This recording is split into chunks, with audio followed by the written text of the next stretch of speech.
morning, Pastor Steve here. Looking at verse 27 of Philippians chapter 1 today.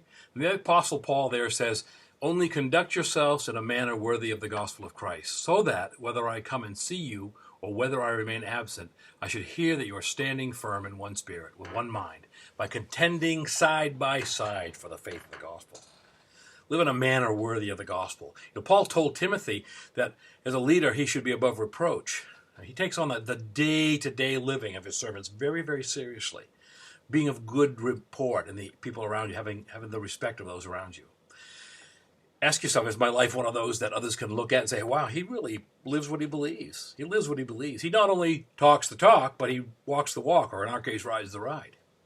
Then he says, as he enlarges it, I should hear that you are standing firm in one spirit, with one mind, by contending side by side for the faith of the gospel.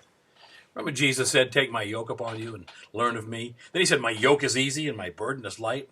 I pondered that, and over the years of ministry, I found out something. I can't do it alone. I can't do it alone. I always pictured that yoke, the yoke with the two oxen holes in it. I've come to have a different opinion of it over the years. I think a true ministry is a yoke with many, many, many holes in it.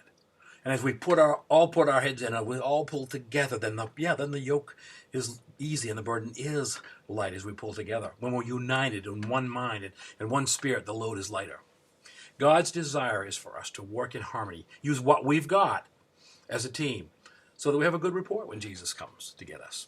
Tim Hansel tells a story about Jimmy Durante. You remember Jimmy Durante? Everybody's trying to get into the act. Well, Durante was asked to do a World War II veterans special, and he said, I don't have much time. I can do just one monologue, then I've got to go.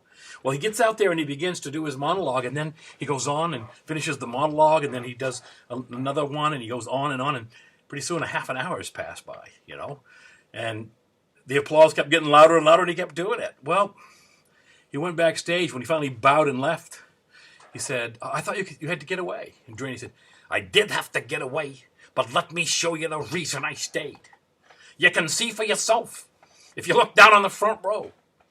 In the front row, there were two men, each of whom had lost an arm in the war. One had lost his right arm, and the other had lost his left arm. And together they were able to clap, and that's what they were doing, cheerfully and loudly and together. Boys, howdy. We all have our handicaps. Let's make them fit and work together for the kingdom. Pastor Steve.